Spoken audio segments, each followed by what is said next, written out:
नमस्कार दोस्तों, हम फिर से लेकर आ चुके हैं आप लोगों के लिए शाम की सभी ताज़ा और बड़ी खबरें।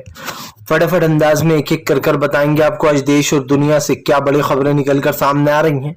लेकिन उससे पहले दोस्तों एक नजर डालेंगे हम सुर्खियों पर। प्रधानमंत्री नरेंद्र मोदी के ऊपर जमकर गरजते हुए नजर आए राहुल गांधी। बोले सिर्फ देश को महंगाई और गरीबी में झोंका है प्रधानमंत्री ने। वहीं पर दोस्तों अगली बड़ी खबर में हम आपको बताएंगे वन नेशन वन इलेक्शन के ऊपर भड़के असदुद्दीन ओवैसी। बोले ये संघीय ढांचे में नहीं होता फिट, ये देश के संविधान के खिलाफ है। वहीं पर अगली बड़ी खबर में हम आपको बताएंगे दोस्तों, दरअसल आपको बताते चले राजस्थान में महिला को खुद के पति ने कपड़े उतार कर घुमाया तो भड़की प्रियंका गांधी, सख्त कार्रवाई की राजस्थान सरकार से मांग। वहीं पर अगली बड़ी खबर में हम आपको बताएंगे दोस्तों, दरअसल आपको बताते चले आम आदमी पार्टी ने बीजेपी को उसी के जाल में घसीट लिया। आम आदमी पार्टी ने कहा बीजेपी शिवलिंग का अपमान कर रही है, शिवलिंग जैसे फव्वारे लगाकर। बताएंगे क्यों आम आदमी पार्टी ने बीजेपी को उसी के जाल में घेर लिया। वहीं पर अगली बड़ी खबर में हम आपको बताएंगे कन्हैया कुमार का बड़ा ऐलान। बोले फिलहाल जीतेगा भारत, हारेगी मोदानी सरकार। वहीं पर अगली बड़ी खबर में हम आपको बताएंगे दोस्तों, दरअसल आपको बताते चले स्वामी प्रसाद मौर्य ने हिंदू राष्ट्र पर फिर से बीजेपी को घेरा। बोले हिंदू राष्ट्र की बात करने वाले देश विरोधी हैं, वो जो है समाज को तोड़ने का काम कर रहा है। वहीं पर अगली बड़ी खबर में हम आपको बताएंगे दोस्तों वन नेशन वन इलेक्शन की बात को आगे बढ़ाना चाहती है सरकार। आपको बता दें राष्ट्रपति कोविंद से मुलाकात की है गृह मंत्री अमित शाह ने। वहीं पर संसद के विशेष सत्र के ऊपर दिग्विजय सिंह का बीजेपी के ऊपर हमला। बोले फिलहाल देश के संविधान को बदलने की कोशिश की जा रही है। पहली बार ऐसा देख रहे हैं कि कहीं का स्पेशल जो है वो रखा गया है दोस्तों। बताएंगे क्या कुछ बोला। वहीं पर दोस्तों आरएसएस बोलने लगा प्रधानमंत्री मोदी की जबान। बोले अभी से इंडिया नहीं भारत कहना शुरू कर दो, आदत डाल लो भारत कहने की। अब आप समझिए इंडिया, बीजेपी ने अपने ट्विटर हैंडल अकाउंट पर इंडिया लिख रखा है और ये जो दूसरों को ज्ञान बांट रहे हैं। बताएंगे क्या कुछ है इनकी चाल। वहीं पर दोस्तों कांग्रेस ने चल दिया उत्तर प्रदेश में अपना पहले वाला मास्टर स्ट्रोक। पहला तो ये कि अजय राय को वो बना दिया गया वहां का अध्यक्ष। अब अजय राय ने दोस्तों वहां के मुस्लिम, दलित और पिछड़ों को जोड़ना शुरू कर दिया है, जो कांग्रेस के पहले के वोटर थे और उत्तर प्रदेश में बहुत मजबूत हुआ करती थी कांग्रेस।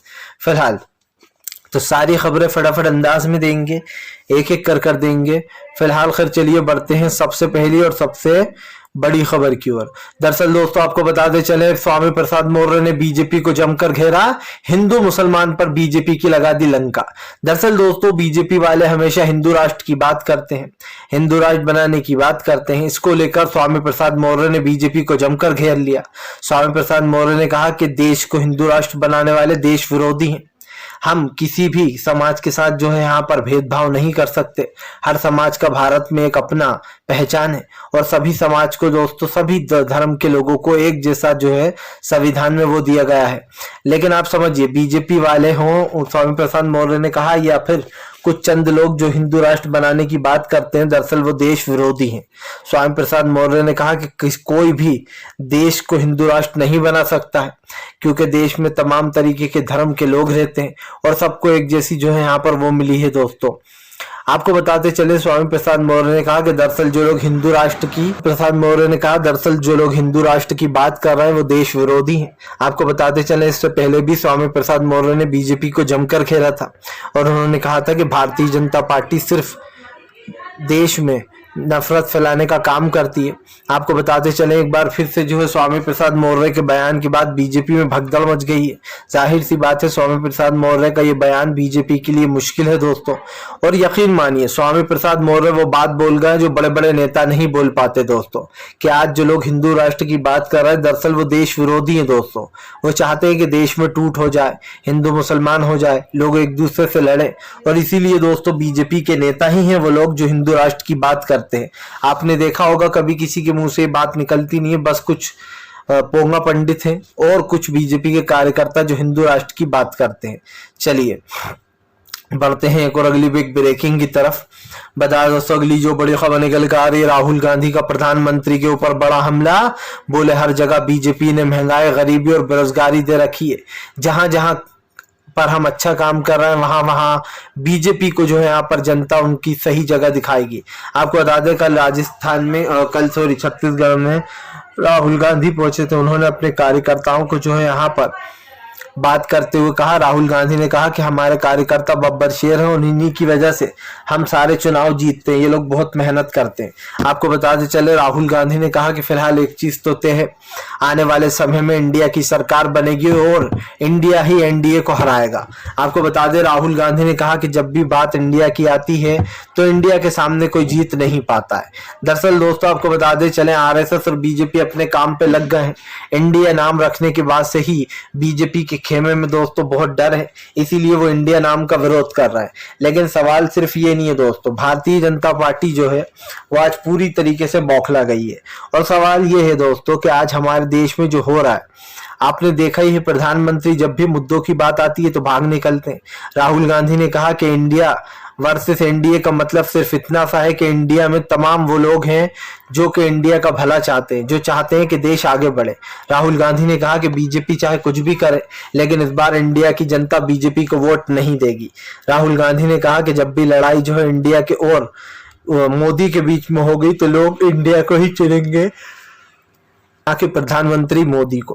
राहुल गांधी ने कहा कि आज हमारे देश की स्थिति खराब है, हमारे देश में जो भी महंगाई, गरीबी और खास करके अनएम्प्लॉयमेंट है उस पर सरकार बात नहीं करती है। राहुल ने कहा कि मणिपुर 3 महीने तक जलता रहा लेकिन प्रधानमंत्री ने मणिपुर जाकर देखा तक नहीं। यही नहीं दोस्तों, मणिपुर की घटना बहुत ही शर्मनाक थी और इस पर सवाल भी खड़े हुए थे। अब मणिपुर जैसी घटना को लेकर बीजेपी को जमकर घेरा भी गया। आपको बताते चले मणिपुर से लेकर तो तमाम उन जगहों को जहां बीजेपी ने दोस्तों देश के संविधान को तार तार किया है, उन जगहों को भी नोटिस किया गया है। आपको बता दें राहुल गांधी ने साफ कहा है कि फिलहाल आने वाले समय में जब इंडिया एकजुट हो जाएगा और 60% वोट तो अभी भी हमारे पास है, यानी कि इंडिया को हराया जाना दोस्तों मुश्किल ही नहीं बल्कि नामुमकिन है। इंडिया आगे बढ़ रहा है दोस्तों और बीजेपी में डर बढ़ रहा है। फिलहाल चलिए बढ़ते हैं एक और अगली बिग ब्रेकिंग की तरफ। बताया दोस्तों अगली जो बड़ी खबर निकल कर आ रही है, आपको बताते चले दोस्तों, अरविंद केजरीवाल ने बीजेपी को जमकर घेरा, बोले बीजेपी ने किया है शिवलिंग का अपमान। दरअसल दोस्तों यहाँ पर एक बात पर गौर दीजिए, इस वक्त अरविंद केजरीवाल ने बीजेपी को उसी के जाल में घसीट लिया है। बीजेपी हिंदुत्व पर चुनाव लड़ती है और बीजेपी को हिंदुत्व पर ही दोस्तों अरविंद केजरीवाल ने घेरा है। अरविंद केजरीवाल ने बीजेपी को घेरते हुए कहा कि बीजेपी ने फवारे जो लगाए हैं वो शिवलिंग जैसे हैं और ऐसे में उसने शिवलिंग का अपमान कर दिया है। आपको बताते चले दोस्तों एलजी को घेरते हुए कहा कि ये लोग हिंदू विरोधी हैं, ये लोग कभी भी जो है मंदिर पर बुलडोजर चलवाने भिजवा देते हैं। आपको बता दें दोस्तों दिल्ली के कई मंदिरों पर इन्होंने कई बार बुलडोजर भेजे, कार्रवाई करने की कोशिश की, लेकिन जब आम आदमी पार्टी ने उसका विरोध किया तो बीजेपी पीछे हट गई। ऐसे में इन लोगों ने दोस्तों हिंदुत्व का चोला ओढ़ रखा, उनकी पोले खुलती हुई नजर आ रही हैं। अरविंद केजरीवाल ने बीजेपी को घेरते हुए कहा कि इंडिया गठबंधन से बीजेपी डरी हुई है। मैं देख रहा हूं कि बीजेपी आए दिन झूठ फैलाने का काम कर रही है। वो कहती है कि विपक्ष में जो है दरार आ गई है, कभी कोई कहता है कि सीट शेयरिंग को लेकर, कभी कुछ और उड़ाया जाता है। केजरीवाल ने कहा कि ऐसा कुछ भी नहीं है। इंडिया में हमारी 3 बैठकें हुई हैं और तीनों ही बहुत अच्छी रही, किसी के बीच में भी जो है मतभेद नहीं है। केजरीवाल ने कहा कि दरअसल बीजेपी डर गई है, बीजेपी को डर लग रहा है कि वो जो है हमसे हार जाएगी। आपको बता दें अरविंद केजरीवाल ने कहा कि इंडिया का मतलब सिर्फ ये नहीं है कि ये दल जुड़ गए हैं, इंडिया का मतलब ये है कि तमाम लोगों की विचारधारा एक है, वो तमाम विचारधारा के लोग एकजुट हुए हैं, जो लोग दोस्तों आप समझिए सरकार को पलटना चाहते हैं। और दोस्तों ये पॉसिबल है, आप समझिए पिछली बार का अगर वोट परसेंटेज देखा जाए तो विपक्ष का 60% था, यानी कि 60% विपक्ष को वोट मिला था, बस विपक्ष बिखरा हुआ था। लेकिन अब की बार विपक्ष ने वो गलती नहीं की और अब की बार विपक्ष को और ज्यादा वोट मिलेगा। इसके 2 रीजन है। पहला तो ये कि पिछली बार तो प्रधानमंत्री को लोगों ने इसलिए भी वोट दे दिया कि 5 साल ही हुए थे, उन्होंने सोचा एक बार और प्रधानमंत्री को जिताकर देखा जाए, लेकिन प्रधानमंत्री ने 10 साल में देश को कहां पहुंचा दिया सबने देख लिया है। फिलहाल चलिए बढ़ते हैं एक और अगली बिग ब्रेकिंग की तरफ। बता दोस्तों अगली जो बड़ी खबर निकल कर आ रही है, मोहन भागवत बोलने लगे प्रधानमंत्री की जुबान, बोले आज से ही आदत डाल लो, इंडिया नहीं भारत कहना सीख लो।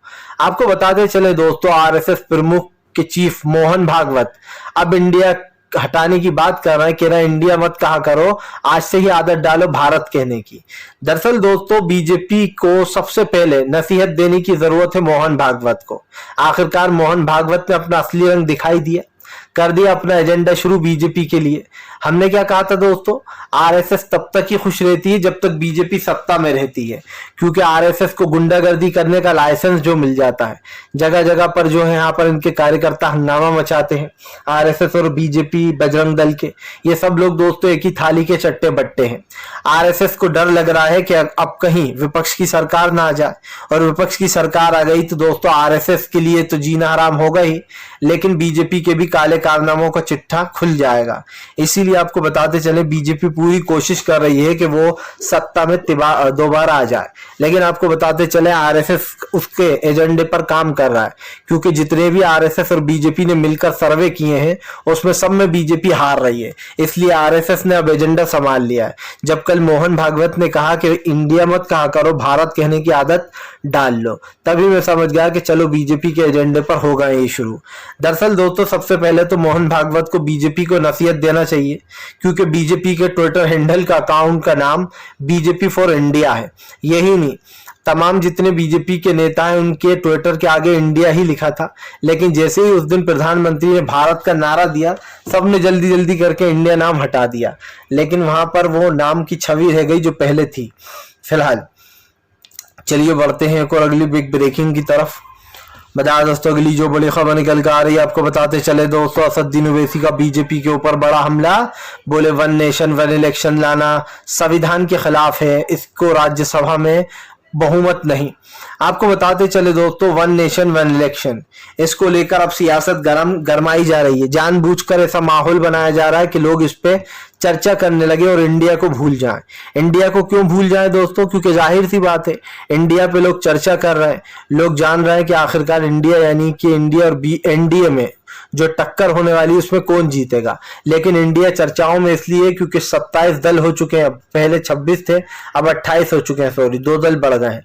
28 दल का ये गठबंधन बीजेपी के लिए भारी पड़ रहा है, क्योंकि इस गठबंधन में सब बड़े बड़े नेता हैं। बीजेपी के एनडीए में आप देखेंगे तो छुट भैया की वो है गठबंधन इनका, लेकिन अगर दोस्तों आप जो है यहाँ पर देखेंगे तो दिल्ली के अरविंद केजरीवाल, उत्तर प्रदेश के अखिलेश यादव, बिहार के तेजस्वी लालू प्रसाद नीतीश, सब बड़े नेता, पश्चिम बंगाल की ममता बनर्जी और जगह जगह के जितने भी बड़े नाम है वो सब के सब दोस्तों इस गठबंधन में।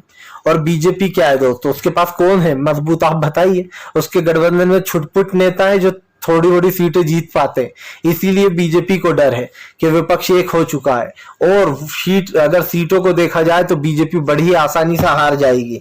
इसीलिए बीजेपी में डर की लहर है। ओवैसी ने कहा कि ये संविधान के खिलाफ है, किसी भी तरीके से वन नेशन वन इलेक्शन नहीं कराया जा सकता। आपको बताते चले दोस्तों, भले ही ओवैसी ये कह रहा है कि वन नेशन वन इलेक्शन नहीं कराया जा सकता, और वो होने वाला भी नहीं है दोस्तों, क्योंकि आप समझिए जो देश का संविधान है वो इसको इजाजत नहीं देता है। वन नेशन वन इलेक्शन में आपको पता भी कितनी परेशानी हो सकती है, एक साथ सारे चुनाव कराना यानी कि दोस्तों बेवकूफी, इतनी ज्यादा मेहनत, और सबसे बड़ी बात यह कि जो ये सब कुछ होता है ये तैयारियां वगैरह वो नहीं हो पाएंगी, और इसीलिए वन नेशन वन इलेक्शन को संविधान में भी जगह नहीं है। तो कहीं ना कहीं अगर देखा जाए वन नेशन वन इलेक्शन को सिर्फ एक मुद्दा बनाया जा रहा है। जैसे अभी मैं आपको एक छोटी सी बात बताता हूं, अभी कुछ दिन पहले तक विपक्ष के नेता बीजेपी से भिड़ गए थे, और बीजेपी ने सिर्फ एक शगुफा छोड़ा था। बीजेपी ने कहा था कि हम यूनिफॉर्म सिविल कोड ला रहे हैं, लेकिन असल में दोस्तों बीजेपी सिर्फ एक मुद्दा उठा रही थी विपक्ष को दबाने का। बीजेपी ने इस मुद्दे को उठा दिया कि हम यूनिफॉर्म सिविल कोड लाएंगे, सब बीजेपी से भिड़ने लगे कि यूनिफॉर्म सिविल कोड तो देश के खिलाफ है, संविधान के खिलाफ है। लेकिन दोस्तों बीजेपी की वो सिर्फ एक चाल थी। आप देखिए क्या हुआ यूनिफॉर्म सिविल कोड का, बीजेपी ने उसे टाल दिया कि अभी नहीं ला रहा है, क्योंकि बीजेपी को पता है अगर वो ये लाई तो देश के सारे धर्म के लोग बीजेपी से चिढ़ जाएंगे। फिलहाल चलिए बढ़ते हैं एक और अगली बिग ब्रेकिंग की तरफ। बताया दोस्तों अगली जो बड़ी खबर निकल कर आ रही है, अखिलेश यादव का बीजेपी के ऊपर बड़ा हमला। बोले बीजेपी हार से डर रही है, इसीलिए इधर उधर की बातें कर कर जनता को बरगला रही है। दरअसल दोस्तों अखिलेश यादव का कहना है कि कोई वन नेशन वन इलेक्शन नहीं आने वाला, ये सिर्फ बीजेपी की चाल है, वो हमारी हुई हुई मीटिंग की बात को दबाने की कोशिश कर रही है।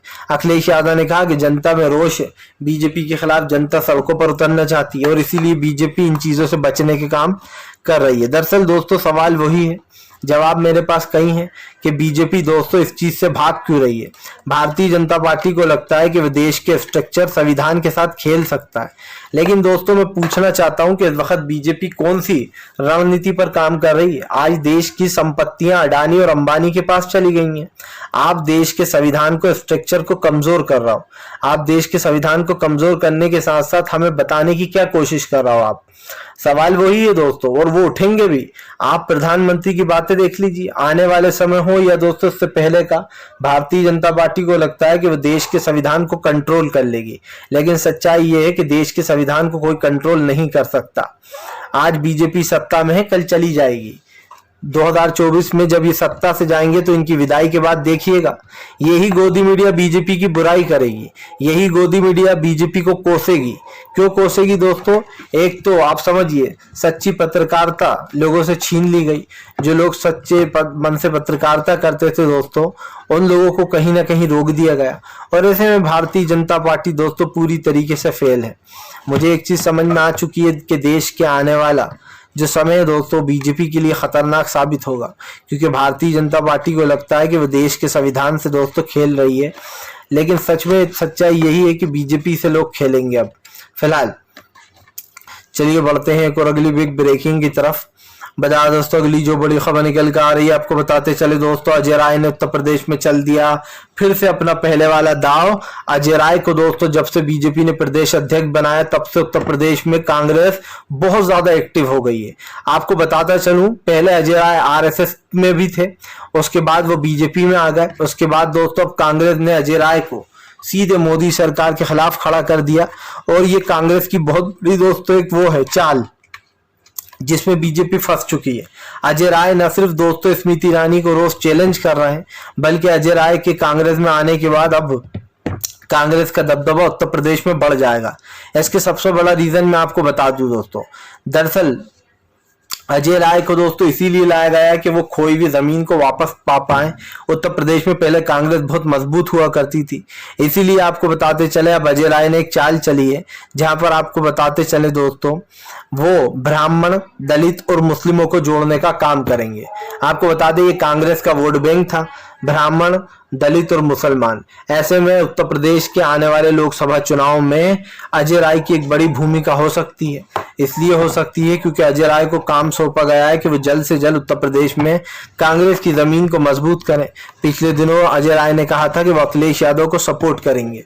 आपको बताते चले इस वक्त विपक्ष एकजुट हो चुका है, और तमाम विपक्ष यही सोच रहा है किसी भी तरीके से जो आने वाले समय में जो देश का संविधान है, जो स्ट्रक्चर बर्बाद हो रहा है, पहले उसको तो बचा लिया जाए, बाद में तमाम बातें होंगी। मुझे एक चीज समझ में आ गई है दोस्तों, भारतीय जनता पार्टी को रोकने के लिए विपक्ष कुछ भी करेगा, और इस बार विपक्ष ने अपना पूरा प्लान तैयार रखा है, जहां पर बीजेपी को एक बड़ा झटका लग सकता है। आने वाले समय में भारतीय जनता पार्टी का दोस्तों आप समझिए पूरी तरीके से गेम ओवर हो जाएगा, क्योंकि बीजेपी जो है वो समझ नहीं पा रही है कि देश का संविधान इस वक्त दोस्तों किस खतरे में है। फिलहाल चलिए बढ़ते हैं एक और अगली बिग ब्रेकिंग की तरफ। बता दोस्तों अगली जो बड़ी खबर निकल कर आ रही है, आपको बताते चले दोस्तों, अचानक लालू प्रसाद यादव से मिलने पहुंच गए नीतीश कुमार, फिर से हुई बिहार में हलचल तेज। आपको बताते चले दोस्तों अचानक से जो है मुंबई बैठक के बाद लालू प्रसाद यादव से मिलने उनके घर पहुंचे थे नीतीश कुमार, जिसके बाद सियासी गलियारों में हलचल तेज हो गई कि लालू और नीतीश आगे कुछ खिचड़ी पका रहे हैं, जो कि बीजेपी के लिए जो खतरनाक साबित हो सकती है। आपको बताते चले दोस्तों लालू नीतीश का एक बहुत ही पुराना याराना रहा है, और यही नहीं, लालू प्रसाद यादव और नीतीश कुमार इन दोनों ने लंबे समय तक राजनीति एक साथ की, और अब फिर से एक साथ है। ऐसे में आपको बता दें जब जब ये दोनों साथ रहे हैं, बिहार इनके कंट्रोल में रहा है, अब एक बार फिर से दोनों साथ में। ऐसे में ये पूरी कोशिश कर रहा है कि आने वाले समय में इंडिया की सरकार बने। आपको बता दें लालू प्रसाद यादव बार बार राहुल गांधी का नाम आगे बढ़ा रहा है। आपको बताता चलूं डायरेक्टली नहीं, वो इनडायरेक्टली बढ़ा रहा है। पिछले दिनों आपने देखा होगा उन्होंने कहा कि राहुल गांधी भरोसा रखें, हम उनके साथ हैं। इसका मतलब साफ है कि वो राहुल गांधी को पीएम पद का उम्मीदवार देखते हैं। फिलहाल वीडियो अच्छा लगे तो लाइक कीजिएगा, चैनल पर पहली बार आए दोस्तों।